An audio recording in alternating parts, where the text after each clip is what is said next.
السلام علیکم ناظرین، سلامت رہیں وہ لوگ جو اپنے الفاظ چن چن کر بولتے ہیں، اس خوف سے کہ کہیں کسی کا دل نہ دکھ جائے۔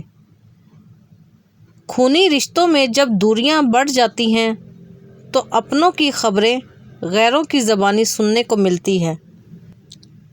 انسان بہت سی جگہوں پر بول کر نقصان اٹھا لیتا ہے، چاہے وہ غصے میں ہو، جھگڑے میں یا کسی کی غیبت میں، لیکن جو شخص خاموش رہتا ہے وہ بہت سے گناہوں، فتنے سے بچ جاتا ہے۔ یعنی خاموشی حکمت بھی ہے اور حفاظت بھی۔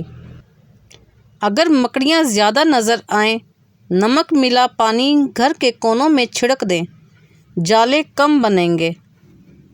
اگر چھپکلیاں پریشان کریں، ایک گلاس پانی میں کالی مرچ پاؤڈر ملا کر سپرے کریں، اس کی بو سے وہ دور بھاگتی ہیں۔ اگر چوہے بڑھ جائیں، جہاں ان کی آمد و رفت ہو وہاں پیاز کے ٹکڑے رکھ دیں، ان کو اس کی بو پسند نہیں ہوتی۔ اگر مکھیاں زیادہ ہوں، لیموں کے ٹکڑے کاٹ کر کمرے میں رکھیں، تازگی بھی رہے گی اور مکھیاں بھی کم ہوں گی۔ موٹاپا، sugar, B P high low رہتا ہو اور بھی بہت سے امراض میں کام کرتا ہے۔ اتنا لاجواب ٹوٹکا ہے کہ جو بھی استعمال کرے گا دعائیں دے گا۔ آپ کو 2 تازہ آملہ لینا ہے، صبح ان کا جوس نکال کر پانی ملا کر صبح خالی پیٹ پینا ہے۔ انشاءاللہ ان تمام امراض سے شفا پائیں گے۔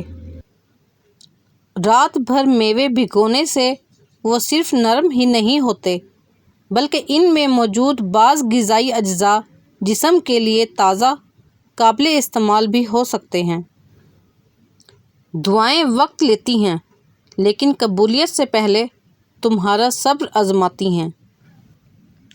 حضرت علی رضی اللہ تعالیٰ عنہ کا فرمان ہے کہ جب آپ کچھ بھی نہ کر سکتے ہوں تو اپنی دعاؤں میں اضافہ کر دیں، کیونکہ اللہ کے سوا کوئی آپ کو کچھ بھی نہیں دے سکتا۔ 1 یا 2 کپ دہی کا روزانہ استعمال جسم میں ایسے پروٹینز کی نشوونما کا باعث بنتا ہے جو کئی قسم کے مہلک وائرسوں کے حملوں سے محفوظ رکھتا ہے۔ دہی کے اندر آنتوں میں کینسر پیدا کرنے والے اجزاء کا خاتمہ اور پھیپھڑوں کو سرطان کی بھی روک تھام کرتا ہے۔ پان کا پتا بیماریوں کے لیے شفا۔ پان کا خالی پتا بغیر چھالیا، بغیر تمباکو چبانا بلڈ پریشر، شوگر، جلد کی بیماری، ہاضمہ درست کرنے، گیس اور سینے کی جلن سے راحت دیتا ہے۔ سینے کی جلن جکڑن میں بھی مفید ہے۔ دھنیے کے بیج ہاضمہ بہتر بناتے ہیں اور فوڈ پوائزننگ سے بچاؤ میں مدد دیتے ہیں۔ کچھ لوگ گاچی، چاک یا دیوار کا پلستر کھانے کی خواہش رکھتے ہیں۔ میڈیکل سائنس کے مطابق یہ عادت نہیں بلکہ جسم میں آئرن اور کیلشیم کی شدید کمی کی علامت ہے۔ اگر چاندی کا سیٹ کالا پڑ جائے تو اس پر ٹوتھ پیسٹ لگا کر رگڑنے سے سیٹ کا رنگ صاف ہو جاتا ہے۔ لیموں پر نمک لگا کر چکناہٹ والے برتن پر رگڑنے سے چکناہٹ دور ہوتی ہے۔ سی سیکشن کے بعد لٹکے ہوئے پیٹ کو ختم کریں۔ 1 چمچ اجوائن، سونف، زیرہ، شہد یا گڑ کے ساتھ لیموں کا رس ملا کر صبح دوپہر پئیں۔ اگر آپ چاہیں تو دار چینی بھی شامل کر سکتے ہیں۔ 40 دن میں پیٹ چپٹا ہو جائے گا۔ جو کسی کے ساتھ کچھ برا کرتا ہے وہ اپنی ذات میں اس کی سزا بھگت رہا ہوتا ہے، بس ہمیں خبر نہیں ہوتی۔ لوگوں کے بدلتے رنگوں کو دیکھ کر اپنا خلوص مت بدلیں۔ آپ کا بدلہ دینے والا انسان نہیں، وہ رب ہے جو دلوں کے سارے بھید جانتا ہے۔